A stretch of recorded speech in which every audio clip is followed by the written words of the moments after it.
Hello, Eric Jefferson presenting the Monday market observations for the week of August the 29th, 2022.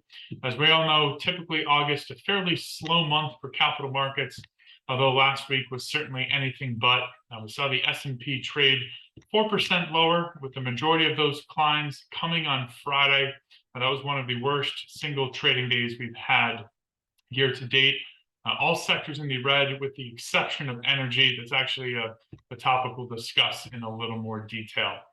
Market mover last week was Powell's Jackson Hole speech on Friday. But before we dissect that, worth recapping a couple of data points in what was a very busy week. First, we did get some encouraging upward revisions for Q2 GDP. Got some strong initial claims data suggesting labor market's still very healthy.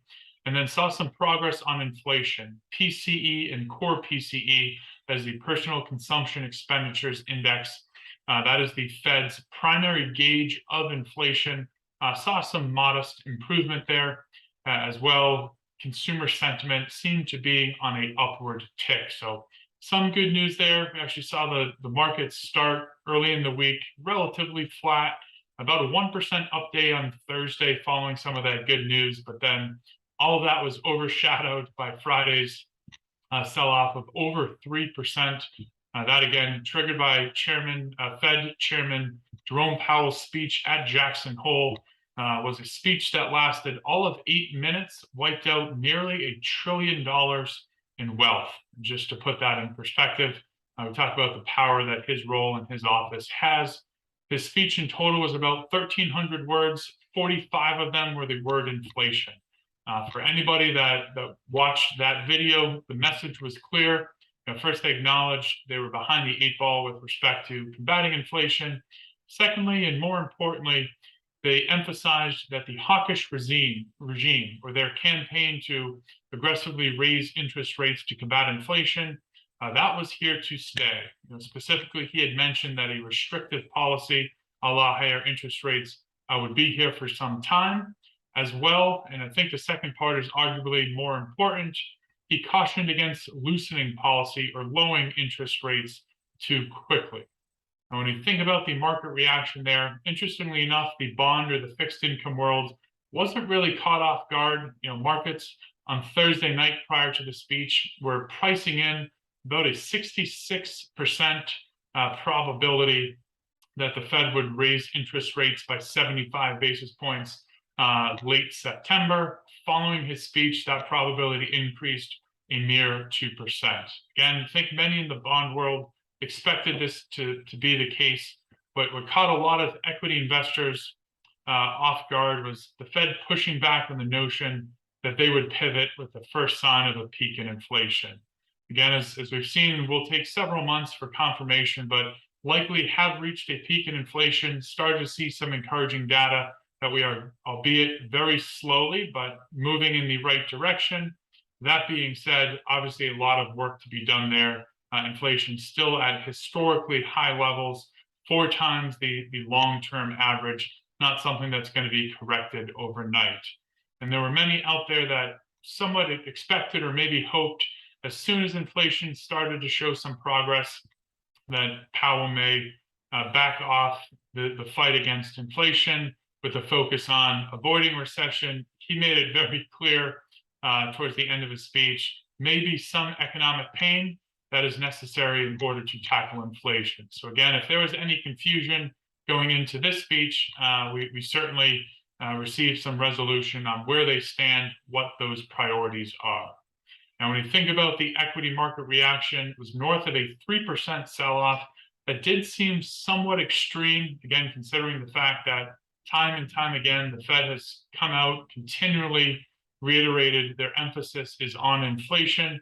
However, you could also argue that the north of 15% rally we saw going back a few months, maybe a little overdone to the upside. So we net both of those out. I think stocks today are very fairly, appropriately priced based on all the news that's out there. Certainly not to suggest that we could have some more volatility or choppy markets in the short term. But when I hear folks talk about markets retesting prior year lows, I don't know, based on all the data today, I see an overly compelling case that stocks would be heading almost double-digit lower from where we are. Shifting gears, I talked a little bit about the energy sector. That was actually a theme or a position we added in several of our portfolios, despite the fact that that sector is overwhelmingly positive year to date. I think there's actually some very encouraging opportunity in there. Obviously, energy trades very closely in line with oil prices. And I think what oil's done, and nobody's necessarily calling for it to get back up to 150 overnight, but we've seen the Iran nuclear deal pushed off.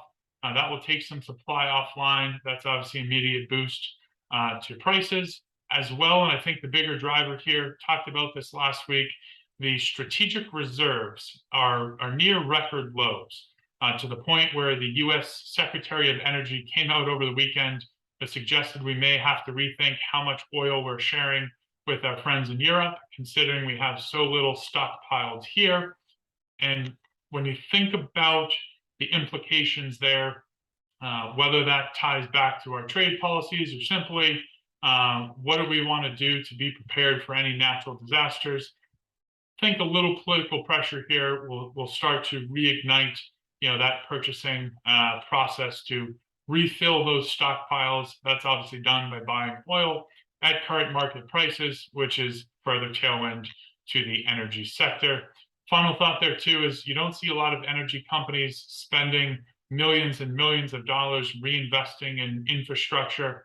A lot of that profit is flowing directly to shareholders, and not surprisingly, why that sector has done so well year to date.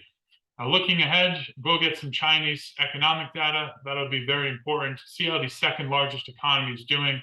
They have certainly had some struggles as of late. We'll have some domestic manufacturing data as well. Certainly that's a great indicator. Are we growing? Are we contracting? What is the rate of those changes? And then on Friday, get some additional payroll data. I think that becomes ever more important going forward. Again, thus far, labor market has remained very, very strong, healthy, and in good shape. That has allowed the Fed to obviously plow full speed ahead, raising interest rates. The question becomes, what happens if that's not the case? To make or use an analogy here, if you're a football coach that only likes to run the ball, it's very easy to do if you have a lead in the fourth quarter and you're trying to chew up clock. Very, very different story if, again, you're in the fourth quarter but down a couple scores and need to get some points on the board. So we'll continue to monitor that very, very closely. That's all for now. As always, please don't ever hesitate to reach out with any questions. Happy to chat in more detail. If you don't connect, have a great rest of the week. Take care.